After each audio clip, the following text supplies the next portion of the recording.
Did you see the message pop up right now? I think it's a private message. I did see the message. So we may be having trouble on Facebook, it looked like, unfortunately.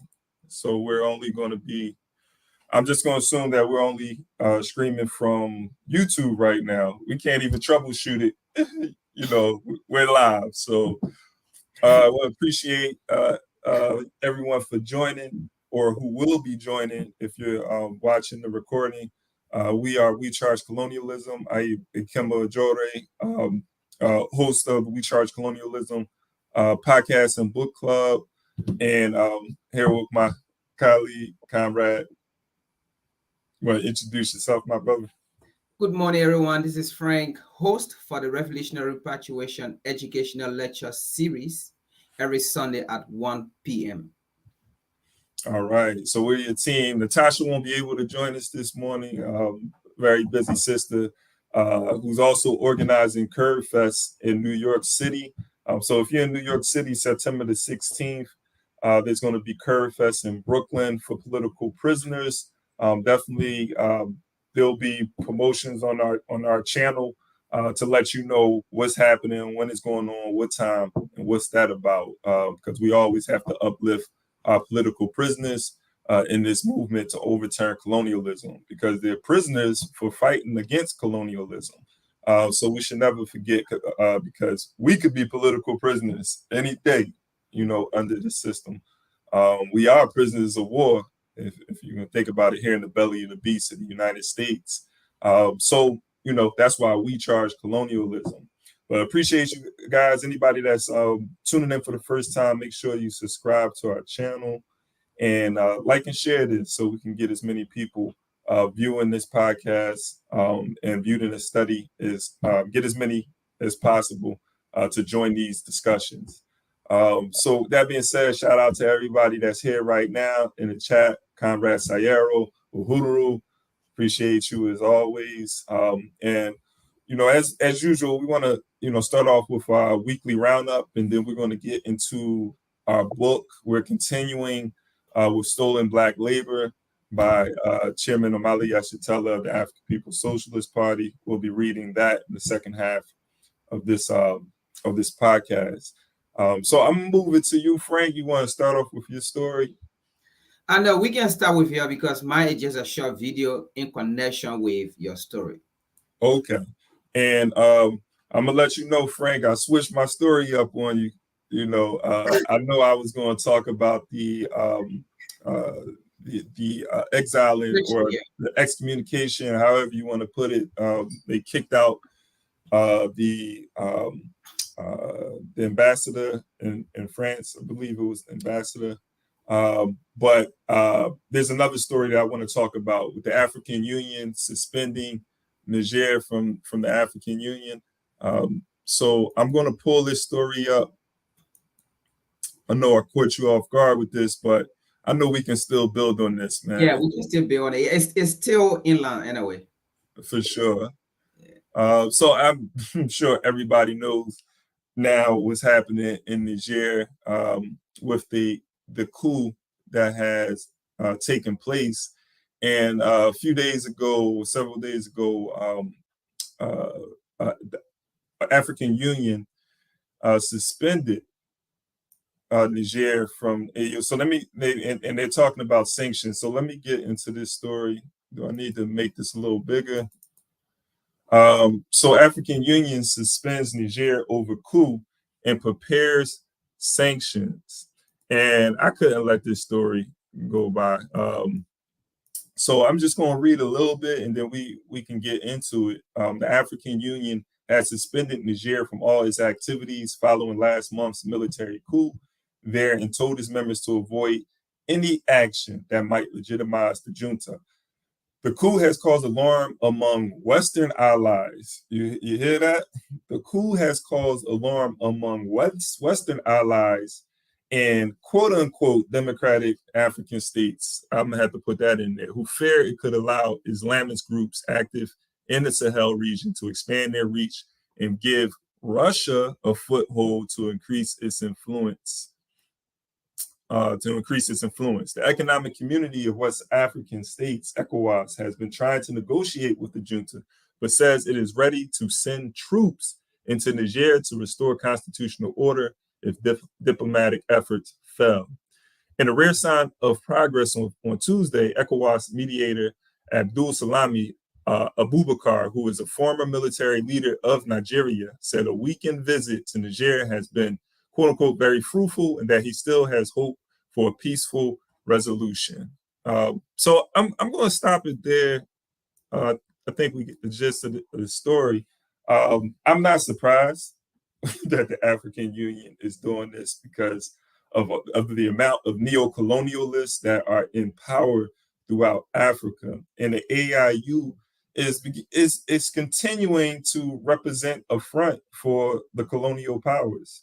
The reason why the colonial powers continue to be able, and I don't say former, I'm gonna say colonial powers because that colonial relationship is still intact, and they're able to continue to exploit and oppress African people as a result of having these puppet leaders in positions of power. So I still say these colonial powers are able to do what they do because of these neo-colonialists who are in position to allow the West to send corporations into African countries and exploit them for their minerals, exploit them for their oil, exploit them for their labor, and et cetera. And so when I look at Niger, and I'm looking at a country where 47% of the people were living in poverty, maybe extreme poverty. I had to take a second glance. But poverty, extreme poverty. We ain't even going to get into the weeds of that. But you have Niger, where 47% of the population is living in poverty, almost you could say half the country. And then when we're talking about that's living in poverty, there's a threshold for that. So those people who are above that threshold, we can say that those people are living in poverty too, but because they're making a certain amount of money, right, they could be close to that threshold, right? So we can say more than 50% of people in Niger, right, are living in poverty. And now we have the AU who are talking about sanctions, which is a declaration of war, when you think about it, because this is a war on the people of Niger. They're undermining their ability to be able to survive, to be able to feed themselves, clothe themselves, and house themselves, which they're already having an issue with. But the African Union doing it. Why would the African Union? This is a Western trick. This is a colonial trick that the AU is doing. So I don't even think like the AU, where they get this idea of we're going to put sanctions on Niger.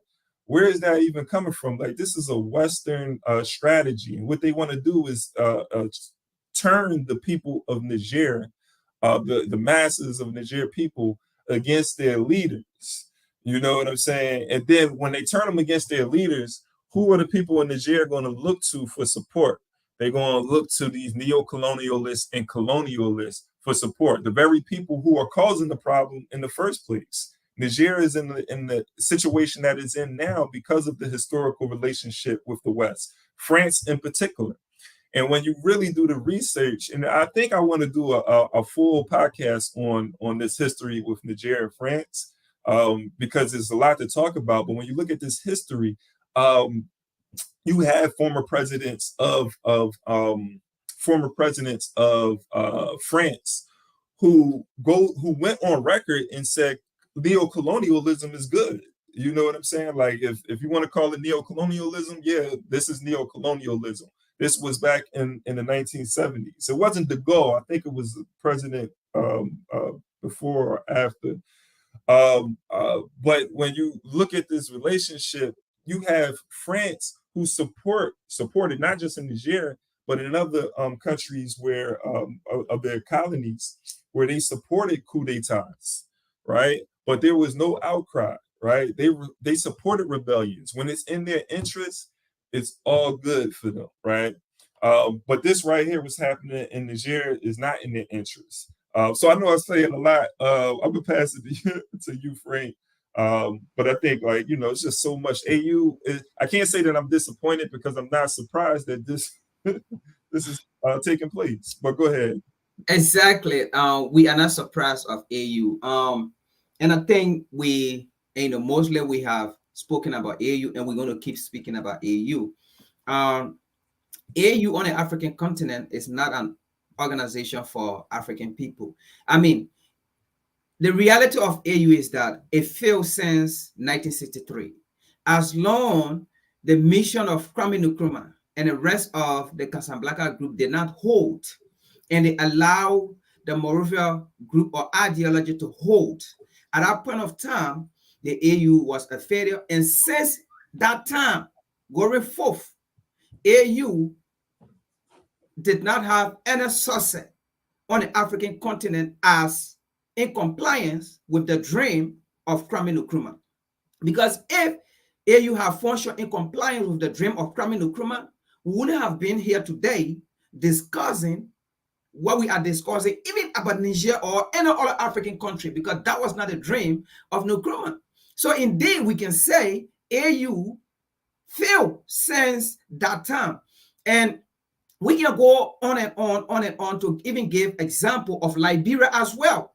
So if AU have succeeded on the African continent, there would have been a war in Liberia where we have Western weapons proliferating in Liberia.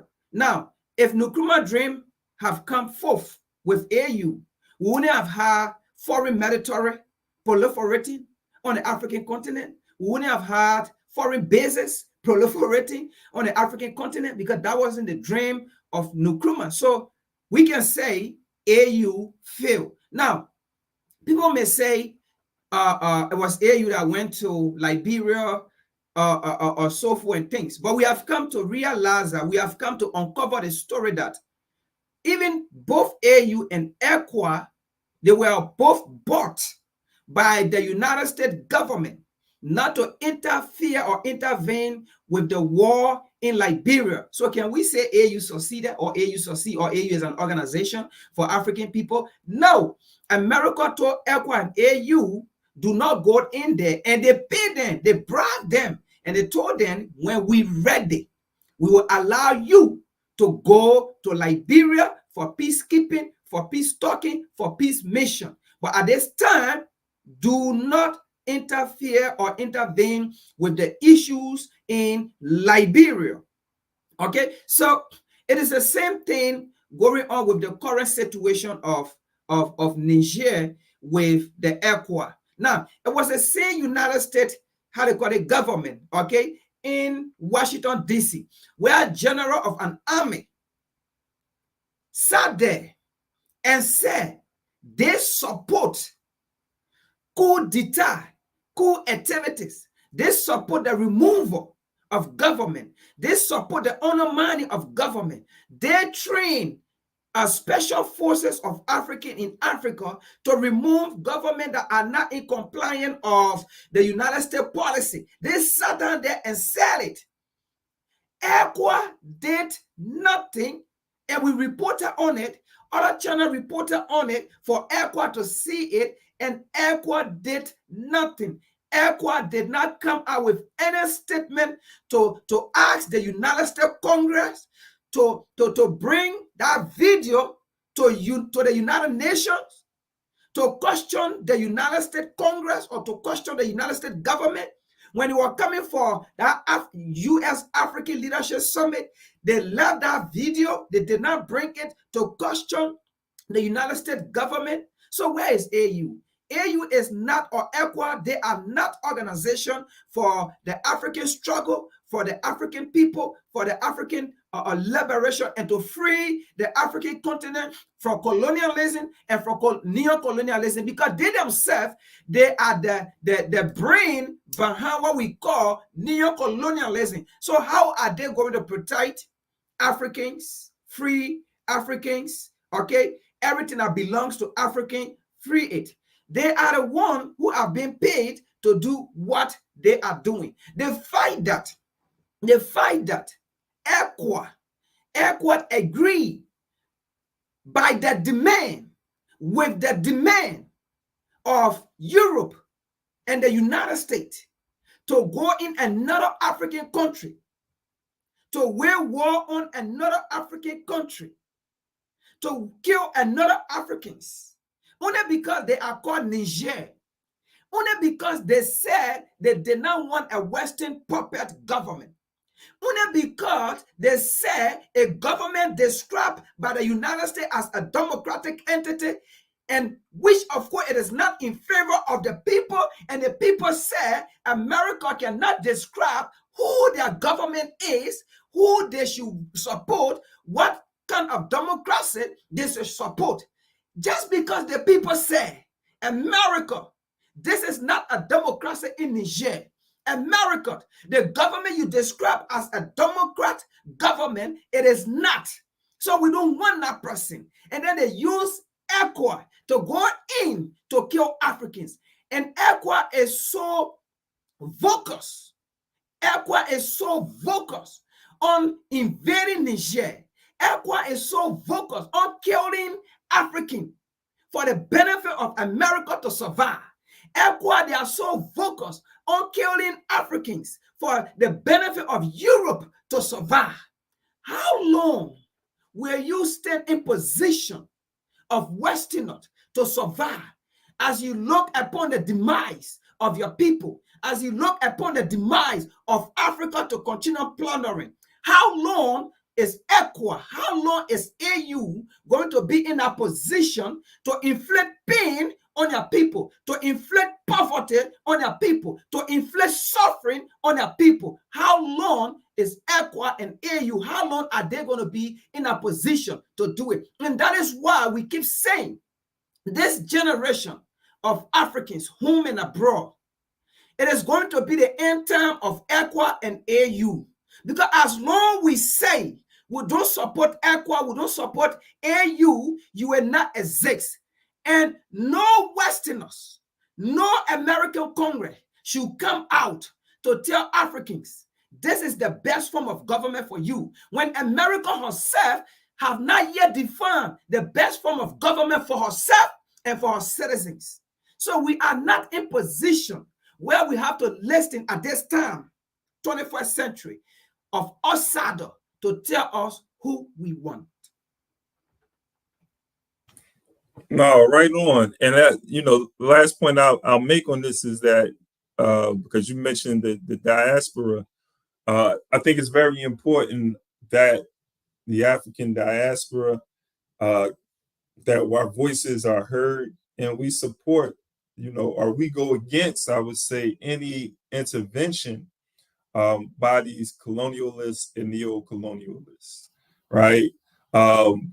Like I don't hear anything, and I think anything short of a genocide taking place, I will keep my mouth closed. You know what I'm saying when it comes to what's happening in Africa. But the diaspora, we have to support the African working class, the masses of people, and we have to tap into what it is that they want and be able to support the people on the ground, but not support these neo-colonialists and these colonialists. We're not supporting any intervention by these powers that are looking to continue the interests of the West. Because I mean, you laid it out. I'm not going to reiterate what what you were saying. I think it's very important that us in the West, just how Europeans and other outside forces, how they support how they fund and support groups in Africa that are working in their interests. We have to be able to do that. We have to be able to counter that. And I'm talking about the African diaspora. We have to be able to counter that so that the forces that are working against colonialism and foreign domination and neo-colonialism, that they have the outside support to give them the strength and power to be able to propel oppression and exploitation. So with that being said, I'm gonna pass it to you, Frank, so you can get into your story. Yeah, so we going to go into in line with Niger. We still on Niger actually, because folks, what is happening in Niger, it is not something to overlook, all right, or to see any other way. What is happening in Niger exactly, that is what happened in all Africa, all right? The same way Washington, D.C. and Europe, they are undermining the people of Niger. They are undermining the civilians, the citizens of Niger. It is the same way Washington, D.C. and the European Union are currently undermining other African nations in Africa and African nations out of Africa. It just happened that Niger at this time, it is the focus point that we have to focus on to discuss African issues. So what people in Niger are going through is no different from other Black nations around the world. And that is why the situation and discussion of Niger is so paramount in comparison to the rest of the African nation home and abroad. And we will stay with Niger and discuss Niger. And just how the freedom of Haiti was the beginning of the liberation and freedom of the African continent and African nation around the world. We're going to use Niger as a point of contact and focus in this new dynamic of freedom for African people to free African nations and the African continent. Let's continue here with a video of the same ECWA, of the same Nigeria president, of the same Tinubu vocally voicing out about the pipeline. I know we have discussed about the uranium situation in Nigeria, that's in Niger, where the French government, the French authority, the French nation in France, and the European nation in Europe, and also that of America that are benefiting from the uranium. We have discussed that. But it is deeper than beyond uranium, which is also the gas line. Let's see a video here quick as we continue.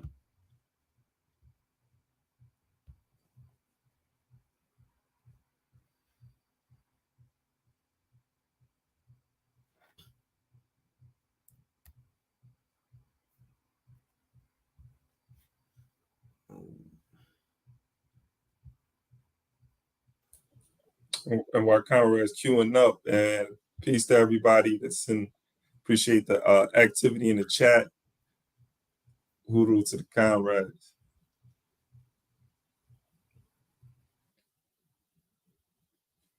Make sure you like and share, family, like and share. Saharan pipeline to pipe our gas to Europe. Why should we leave Russia to do the whole thing and continue to complain? We can do it. We need to take bold action confidently. I mentioned the Trans-Saharan pipeline to pipe our gas to Europe. Why should we leave Russia to do the whole thing and continue to complain? We can do it. We need to take bold action. All right, that is just a short video to also bring to the attention of our people of why ECWA, Tinubu, Nigeria, they are so focused on invading Niger. They are so focused on going to Niger to kill Africans, to kill another Africans, to waste African blood, only because they want to run pipe to go to Europe and to come to America. And he's saying, why should we leave it with Russia We can do it ourselves. We need our pipe, how they call it, transatlantic pipeline to go to Europe. So after the transatlantic slave trade that have given recognition to Europe and to America, after the transatlantic slave trade that have made Europe and America superpower today, where to the extent that superpower is on the verge of reversing, Nigeria or Ecuador or neo-colonialists, they are once again in a position to rescue the oppressor. Now, he said, we Africans should run the pipe, our gas line, like he said, our gas line to Europe. Now, what is so fascinating about this is that how can we Africans run our pipeline from Africa to Europe to supply people with electricity when we in Africa do not have electricity? So who does Tinubu call we? Now, there's an article here I want to read, if you can just permit me to read. Now, it says, tracking energy access across sub-Saharan Africa.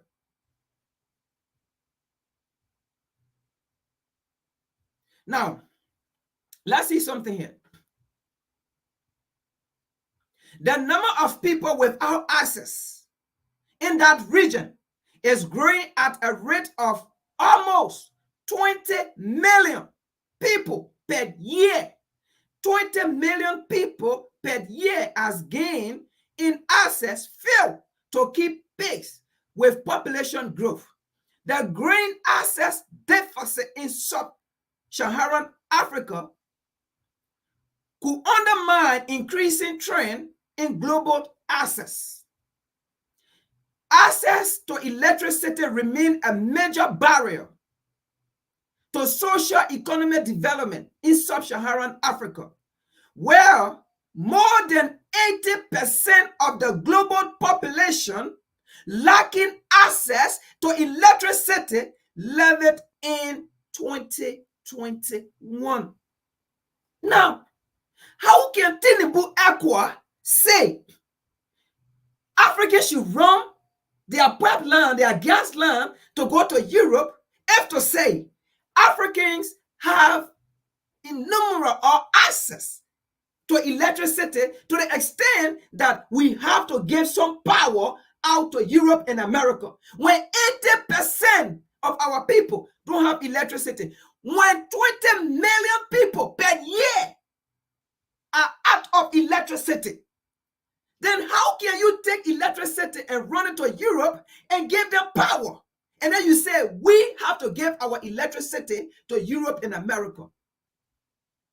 So this is how these African leaders, when they get into power, they feel that the resources of the continent or the resources of each of those countries, each of those nations, it is for them and their family, and in that, they can negotiate with the oppressor with the resources they feel it is for them and their family, which is very disheartening, which is very demonic on the part of ECOWAS, AU, and our African leader that support such agenda.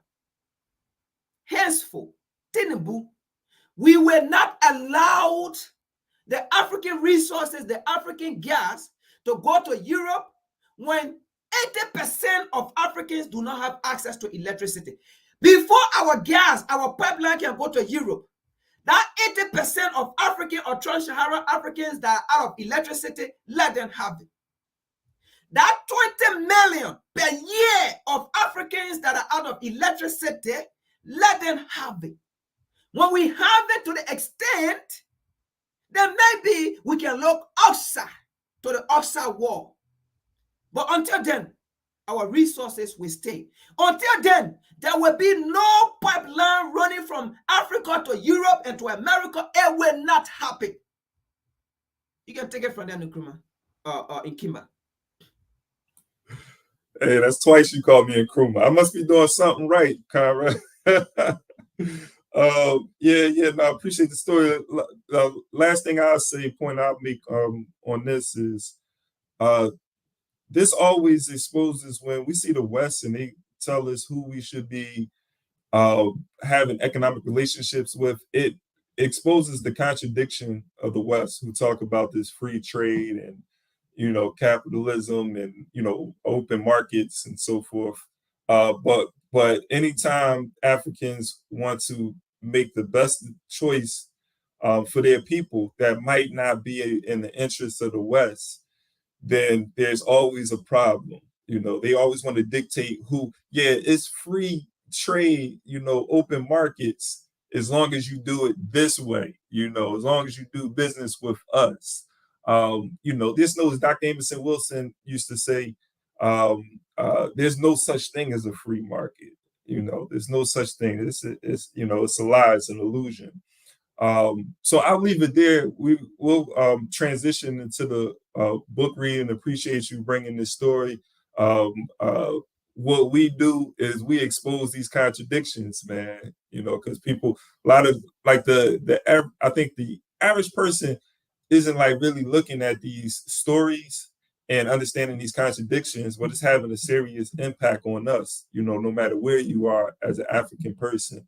So that's why we bring these stories on the continent, because America and the West, like they export their oppression and exploitation, and specifically America, who they try to put themselves on this pedestal as like the symbol of democracy and freedom and so forth, and a lot of the quote unquote benefits that the Americans have, and even the benefits, if you want to call them that the colonized Africans have in America, is usually, for the most part, is coming at the expense of Africans in the underdeveloped world, right?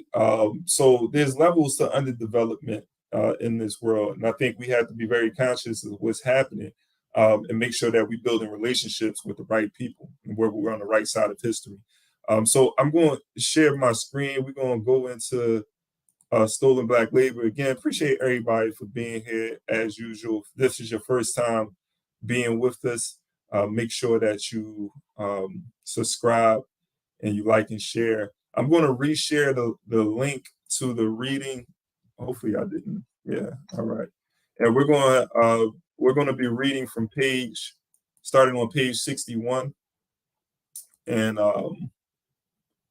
as we're going through this too, if you can, Frank, think of some examples, maybe in Liberia or anywhere in Africa, of something like that's happening today that's similar to what we're going to be reading. Hold on, let me get here. What we're going to be reading today, and you'll see what I'm talking about. But maybe if we can make some modern day connections, we can understand how colonialism still impacts us. So let me make sure this looks good for you. Oh, here we go. So I'm gonna start here at the country store. Again, this is from Stolen Black Labor, The Political of Domestic Colonialism by Chairman Amali S. Teller, African People's Socialist Party. So the country store, did the sharecrop economy afford a means for the capitalists to wring even more wealth out of the labor of African people than slavery? The answer is yes. The slave economy had been adapted to the efficient production of commodity crops by the most cruel driving of African labor. The African-dominated South, however, did not provide a market for capitalist products, and in fact was maintained by the planters as essentially self-sufficient. The system of sharecropping, however, was an advance over the slave system because it allowed the capitalists to exploit African labor, both as producers and as a market. For this reason, actual rate of profit and amount of wealth extracted from African labor increased, and African laborers continued to be paid below the amount they needed to survive. Now, instead of the burden of buying seeds, implements, and other supplies falling on the planter, it fell on the individual Black worker, and at exorbitant rates. This is why we say that Black people represent an internal colony, a domestic colony here in the U.S. The small merchants who ran the general store represented either individual entrepreneurs or quite often the local landowner himself. These merchants had a territorial monopoly on the Africans' purchasing power. That is, they were the only store around, and the African worker lacked transportation to shop around, as well as suffering threats if he tried to make purchases outside of the local area. A traveler in 1875 describes the country store. The planner keeps on the place. The planner keeps on the place a store at which renters may buy their supplies and where they get a moderate credit. He also keeps a cotton gin and a grits mill for the use of which he makes a charge, and he takes care to get his year's rent out of the first of the crop. In practice, furthermore, the planter finds it necessary to ride daily through the fields to see that the renters are at work and aid them with his advice. During the winter, he hires them to chop wood for his own use and to split rails and keep up the fences. Before I go further, just so we, because I definitely want to follow. I want to follow this. What's being laid out here? Because with the Amali Yesatella, Chairman Amali Yesatella is laying out here is how the slave system, when the chattel slavery ended, the exploitation of African people actually was even worse in regards to the European, the enslaver was able to double exploit. I'm gonna say double exploit the African laborer. If you look at this first paragraph, it said the system of sharecropping, however, was advanced over the slave system. It was advanced because it allowed the capitalists to exploit African labor. So in slavery, you're exploiting the labor, but with this new wage slavery that took place, both the African labor was being exploited as producers. They were producing the crop, but they also was being exploited as a market. So now they become consumers. And with that being said, now the people who are exploiting their labor is now they have to go to those same exploiters and spend their money to be able to survive, right? So for this reason, the actual rate of profit, so they're making more profit because they exploiting you with the labor, but they also taking money from you, right? Because you're spending it with them. And the amount of wealth extracted from African labor increased, and African laborers continue to be paid below the amount they needed to survive.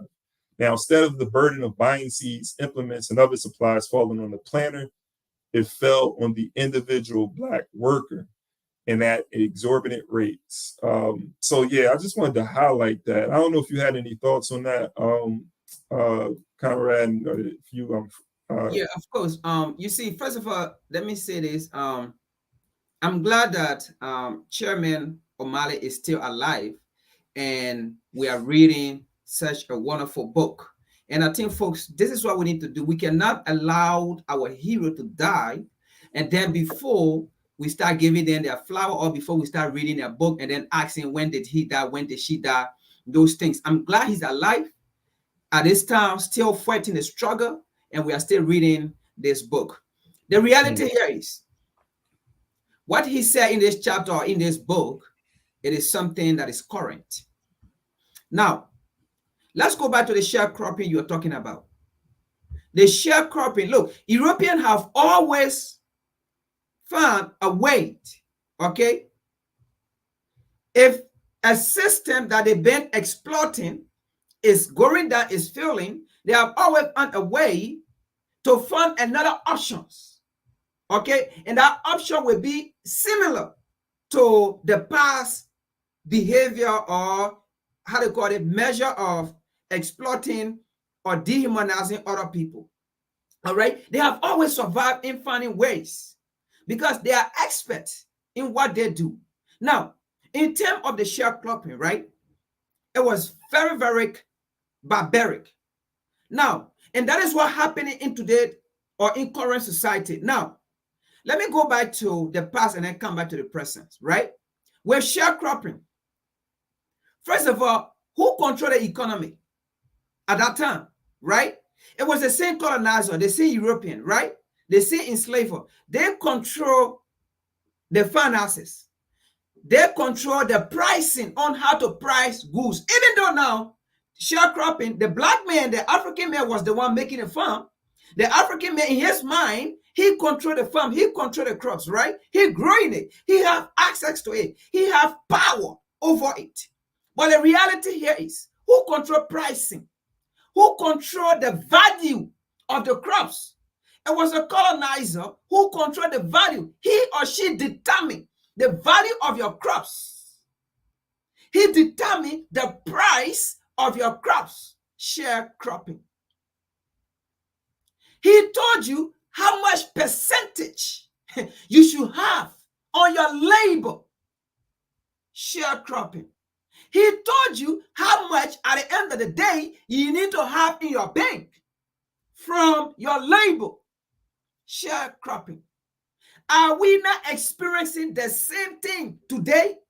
Of course, we are experiencing that same sharecropping. In Africa, we say we have the resources, right? Look at DRC Congo, the richest nation on planet Earth. Is that not sharecropping? Go in DRC Congo and see children, youth that need to be in school, that need to be, how they call it, in vocational institution and so forth and things. Go in DRC Congo and see these children. They are the one mining the gold, the diamond. But at the end of the day, who come and give value to the diamond? The same people yesterday who did sharecropping with our people are the same people today who are still doing sharecropping, giving the value of diamond, giving the value of gold. Now, during the time of sharecropping, who currency did we use? Was it African currency? Was it African currency? No. The currency of the colonizer, the currency of the enslaver. Today, who currency are we still using? The currency of the colonizer. So nothing changed. And the chairman is reminding us in this book to wake up and know what is going on. So nothing changed as he described in this book. And exactly is what going on in Niger again. So that is why Niger is very important in our discussion as a case study towards other African nations. Just because those African nations are not the one in the picture today does not mean it is not happening to them. That is what happened exactly again in Liberia. The war I was in Liberia was also due to the Firestone plantation, the rubber. We rock out in this country, right? Do we want to know where the material, the tires, the letters are coming from? It is from Liberia. But go to Liberia. It is the same sharecropping. Go to Liberia, we don't even manufacture tire. Go to Liberia, we don't even fix, there's no factory to fix tire. Since 1926, Firestone been operating in Liberia. Firestone have just been there to collect the letter and bring it in America. Nothing of such of development they have created for the people. No good healthcare facility, no good housing facility for the people. Even booths, no equipment for the people. That's the kind of exploitation they are doing, and it is still going on. So nothing changed in the book.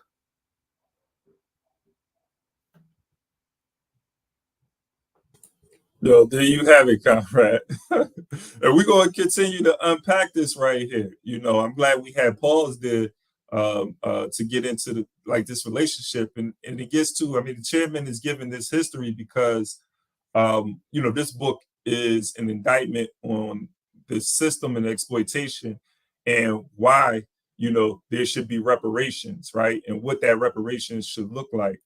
So I'm going to continue on. We need not speculate on the kind of quote unquote advice the landowner offered to the African workers Suffice it to say that these observations reveal how the control of tools, of machinery, of land rights, and of supplies was the method the ruling class used for the re-enslavement of African labor. The September 1980 issue of the Burning Spear, the political organ of the African People's Socialist Party, clearly demonstrates that the relationship of the landowner to Black workers has not changed absolutely, even today. This issue of the Burning Spear described conditions in the Black community in Gainesville, Florida, where the party was doing organizing work. Gainesville, Florida, Porter's Quarters is what it's called, is one of the most impoverished and exploited Black communities in Gainesville. It is also one of the oldest Black communities in Gainesville. Most of the Black people who live in Porter's Quarters live in little wooden box-like shacks, which are painted white and green this year. The houses are old, some have been gutted by fire, painted over, and rented out again. Some do not have doors on the hinges, and the doors must be propped up from the inside by tenants. The wooden shacks in Porter Quarters are owned by Gene Robinson, a white man, who also owns Gene's grocery store in Porter's. On the end of the month, the Black residents take their welfare checks. They take their welfare checks and food stamps to Gene's, where he takes out money for their rent and for what he says they owe him for food they brought during the month. Some people get very little back from their welfare checks after Gene has finished with them. Some get nothing at all. Like, my man is taking his off the top, right? So the prices fixed at the stores were astronomically high, especially through the credit system, which was employed when African farmers could not supply the seeds, fertilizers, and food needed to get through to harvest time. Ransom and such estimate that the amount of interest on credit changed by the local merchant was 60% per year. While credit and interest has only recently been put forth as a middle-class privilege with the system of credit cards, it has for centuries been reserved for the colonized people in order to further the exploitation and theft of value. By combining the labor of African people for production with the exploitation of African people as a captive colonial market, did the capitalists actually increase their rate of profit? Let business historian Harold Woodman describe a typical situation. And this right here, this is what,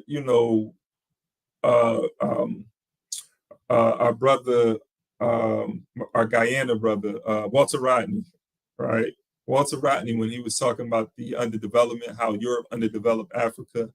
And then Manny Marable, I believe it was Manny Marable, who wrote how capitalism underdeveloped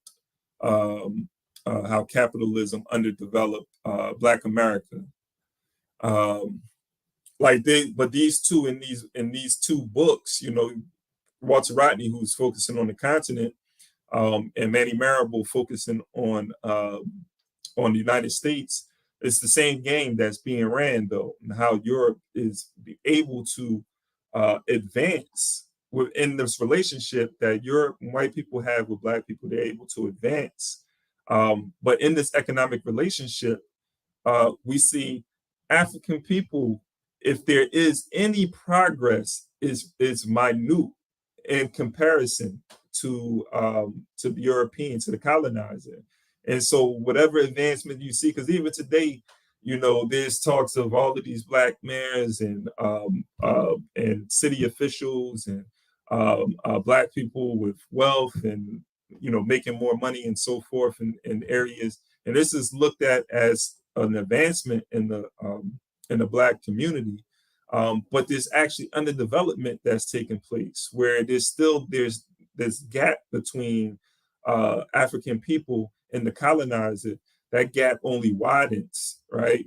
It continues to widen. It doesn't shorten because of the relationship. This relationship we have, or the system is designed for the European to benefit at a disproportionate rate to the advancement of African people. And so, whether it's progress or regression under this system, African people will never experience freedom, not under the current system that exists.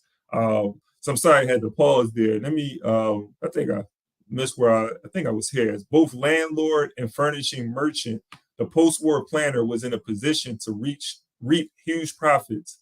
A Mississippi planter boasted that when he rented his land to former slaves, he was able to receive an annual income from his land amounting to nearly its full value. In addition, he furnished renters supplies from his store, receiving a lien on their crops.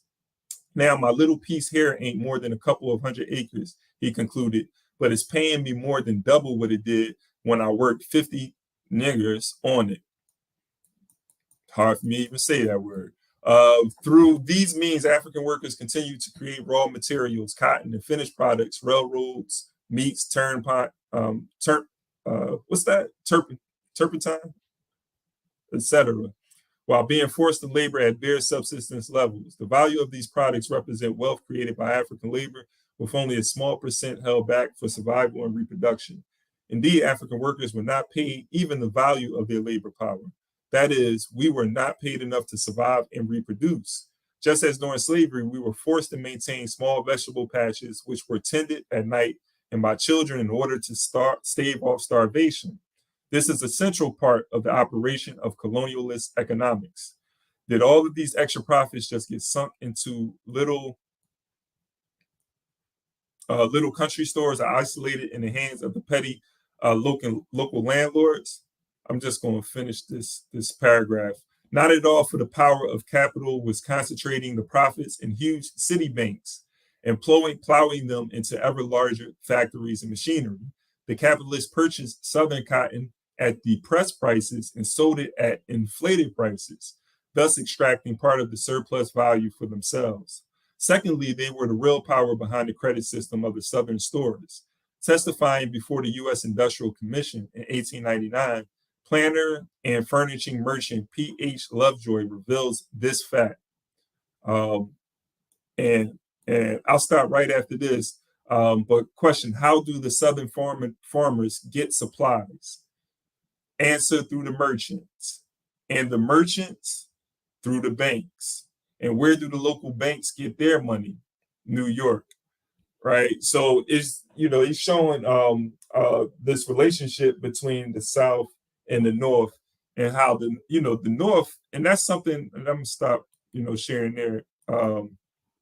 Finish here. And this relationship. One thing we have to keep in mind. I'll say this is that within the white community, there's internal conflict and competition, right? We're not going to act like, they're all in one accord.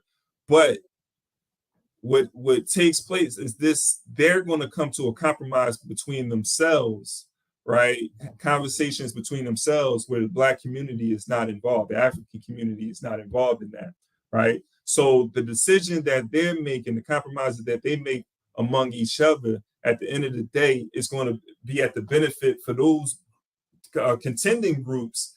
But one thing that they are going to be in agreement with is that they're all going to exploit African people, right?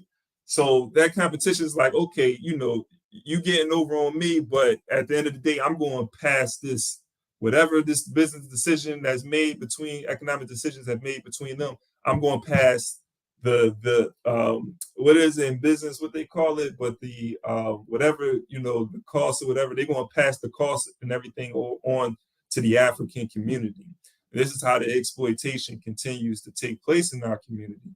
We're not involved in those G7s and G8s, and then they only expanded to a G20 if you're a neo-colonialist and you're going to go along with the program. As long as you go along with the program, okay, we can expand this, you can sit at the table, but that's only one door you in. You can't come through this door. We got our G7, we got our G8, so you can have these conversations, but you can't sit at the table and have these other conversations. Once we make a decision among ourselves, then we come to you and say, all right, this is how we're doing things. We can have a negotiation with you to see, how we can move forward. But they already have in their minds the way they want to move forward, between themselves. But yeah, sorry, Frank, go ahead. You wanted to add on? Yeah. I mean, that rightfully said. And just to add on what you just explained, right? You know, I have never heard from the other side or from white media or from white that whenever there is a crisis or whenever there is something concerning specifically to them, right, as to either how power or resources are to be distributed between or within society that they are not receiving. You never hear any media or anybody saying, how about, for example, Paul or Peter or this pertaining to them? You never hear them say, how about this? This person is rich. Why can't you just let it go and think about how this person got their riches and so that you can be rich? You never hear say, white people complain too much. And you know, there are white people who are millionaire, who are billionaire, who got money, who are important in society. But it is only black people, it is only African people, whenever things happen to us and we want to discuss it for either the government to understand, for either society to understand, okay, the racist attitude or behavior or the inequality that is going on. That's the time that we come out to say we are the one have the problem because we complain. But you never hear on the other side people saying these people complain. It is only black people that they will always say black people complain too much. Why can't you see LeBron James? I mean, things are okay in society. Look at LeBron James. He's a millionaire. Look at Jay-Z. Look at this person. That's the time they will start naming the few black celebrities to say things are okay. If things were not okay, we wouldn't have had these people who are, how they call it, who are identified in society, get this, get that, get that. Why it is only black people, African people, that will always point out that we are lazy, we complain, we need to keep silent, we need to stop talking, right? And just follow the trend, okay? And just follow the system, and maybe we will one day become like the other people, okay? Like LeBron James or whosoever. And I'm sorry, I'm just calling LeBron James, but there are other people out there, right? But it never come to white folks to say, just keep silent, you complain. When it comes to them, the government involved, society involved, media involved. In fact, the media will make sure they publish it. Okay, they talk about it just for that concern to be solved. And now, this is not to say we are hating on white folks, but it is the truth of what happened in society. We are speaking of society behavior. We are speaking of a system that is designed, all right, to make certain people feel inferior and to make certain people feel superior. That's the system we are talking about here. All right. So in line with what the book is saying, this is what exactly happening with the black society, with African society. And this is what exactly also happened in Africa. How can African people determine what is best for them? And then European media, and then Western media, and then European government come and tell us, we complain, we talk too much, we are taking a wrong decision, we are taking a wrong action. They have the solution. When since 1884, when they divided Africa, they colonized Africa, they have never come with a solution. In fact, the solution that we are seeking today, it is because of them. We are fighting and surviving for solution. And it's because of what they did to us and what they are still doing to us. It is because of them. It is because of what they did since the 1600s, they did to us.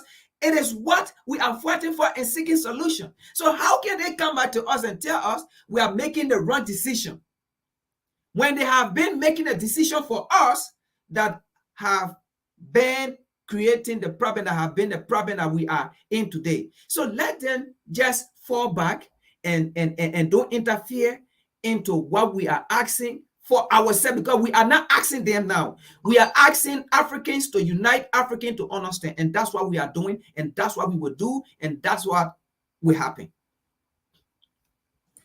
And I appreciate that. And that will be the final words, man. I want to appreciate everybody for tuning in. We'll be back here next Saturday too schedule is clearing up a bit, man. So, I hope we'll be back here next Saturday. If everything goes according to plan. With that being said, though, make sure you tune in tomorrow. Frank is going to be on at 1 p.m. Eastern time tomorrow with his podcast. So make sure you tune in, tap into that. And next week, Tuesday and Thursday, we'll be wrapping up the Black August Power Hour. If you've been missing that, make sure you check out those replays. We've been doing it for the whole month of August, every Tuesday and Thursday at 12 p.m. But we'll be going live this Tuesday and Thursday at 12 p.m. This will be the final two shows of the Black August Power Hour. And I'm going to definitely come back with the Blueprint for Black Power by Dr. Amerson Wilson when we wrap up the Black Power Hour next week. So look out for that, coming back with that text. And look out for more. We're looking to expand some great things in the horizon. So we're going to keep you updated with that. So until next time, everybody, continue to fight against colonialism, continue to unite as African people. Strength is in unity. Uhuru.